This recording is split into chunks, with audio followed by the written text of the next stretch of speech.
shirkan ay yeesheen haweenka ku dhaqan deegaanada Galmudug ayaa ahaa mid ay uga tashanayeen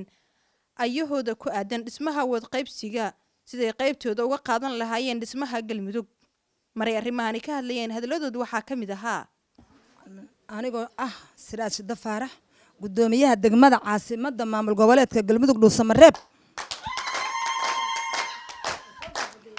waxaan maanta meeshan gogosha ugu fidiyay oo aan ku marti qaadayaa 11 beelood oo Galmudug iyo Galgaduud anu dawlad ku dhismaayo ukumana casuumin ayaheena inaan ka tashano ayaan ugu caasimadda ugu marti qaaday gabdhaha 30 sano oo burburka ku soo jirnay iyo kala qoqobka haweenka Galmudug iyo Galgaduud aysan fadhi yeelanin oo wax alla wax isku kaana yeeray aysan jirinin maskaxdayda waxa ka helan isugu yeero gabdhaha Galmudug 11 beelood wax alla mid hadda ay ka maqan yahay ma jirto waxaan ugu ku ammaanayaa yeerista ay ugu xurmeeyeen oo igu soo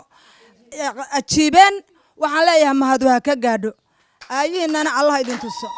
waxaan leenahay halkan hadda isku nimid gabdha nabad raadisanahay gabdha isxilqaanka Galmudug aan nahay waxa isku xilqaanay inaan israasino aan isku imaano oo siraad ay noo horkacdo oo ay nagu bilowday oo aan sii wadi doono waxaan idin leeyahay walaalayaal yaana laaban kor inaan u socono ma ahane dhulka aan iska qaadno dhulkaana laay waxaan maqli jiray war dhaantadu dhimatay dhulka ay ku dhacday dhaantada dhulka ma ka qaadaan walaalayaal gabdhaha dhulka ma ka qaadaan way maanta waxay maraysaa walaalayaal gabdhaha dhulka ma ka qaadaan dad xibna dhisanaya ma aanan ahayn waxaan ahayn dad iskugu imaaday maxay toole ishagin balkii isbarasho iyo iskugu imaaday inay mideeyaan dad urweynaha haweenka Galmudug meel kasto joogan maxay toole way nabad waxaan isku tashi dad nabad iyo higsi u socdaan nahay dad isbartayaan nahay waji fiican isku bartay raba inay wadanka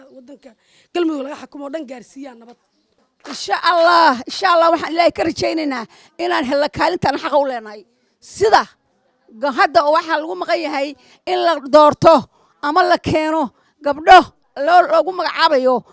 رجع قبله ها تي واحد لقوم عابيا إن يهين حل دبانو قبلي أنت كلي كسر هذا أنا وحنا كهلا يا قانطة كلنا هاي دولد قبلها حل دبانو بقى وضي والبا وصدق نين هايسته إلا نبو أقول قبر ما هي وحنو لنا وين قبر كشرته وين قبر كشرته أفرك لنا وين لبا كشرته waxaan kale too rabaa inaan macnaha tuhun baashira iyo dhuxdhux iyo xan meelaha wareegayo inaan nahay dad qaran dumis inaan nahay dad mucaarad annaga dawladdu haday federaal tahay iyo haday mid Galmudug tahay midna mucaarad kuma nihin dadka dawladdan horena u dhisay federaal iyo gobol haddana diyaar ku nahay dawladdeena jecelnahay madaxdeena ugu sareeysan jecelnahay maxaa Cabdullaahi Farmaajo Ra'iisul Wasaare Xasan Qayre iyo xukuumadoodan jecelnahay intaasaan wadnaa wanaag baan wadnaa soo dhaweyn baan wadnaa inaan wiilashanada kala cishanaan wadnaa inaan tabliiqaynaan wadnaa inaan nabad fidinaan wadnaa inaan meel aan joogno ilaa hubyo gaalkacyo inta ka sokaysa cadaado ceel buur iyo ceel dheer caabudaaq iyo balanballe guri ceel iyo xeraale dhuusamareeb waa hooyadii waa gobolkii la isugu imaanay intaas intaanu isfahanno isqaadanno oo wada hadalno inaan qofba meel ku adinno aan wada jirnaan rabno oo wax ka nabadayno wax ka dajinno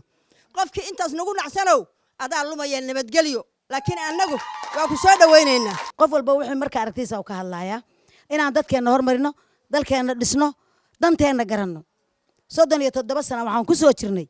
dhibaato fara badan aan dawlad lahayn inaan inagu is arkayn inaan is aqoon labada xataa istaqaan is arkayn laakiin hadda alxamdu shukri rabbil caalamiin ilaahay baa mahad iska leh waxaynu maraynaa heerkii aynu dalka iyo dadka iyo dawladda dhisi lahayn oo dalada aynu noqon lahayn saa u heehaabays hooyadu waa lama huraan haddayna ayadu fadhiin oo sal ahayna dawladuna ma dhismayso dadkuna wax ma noqonayo dalkuna ma degahayo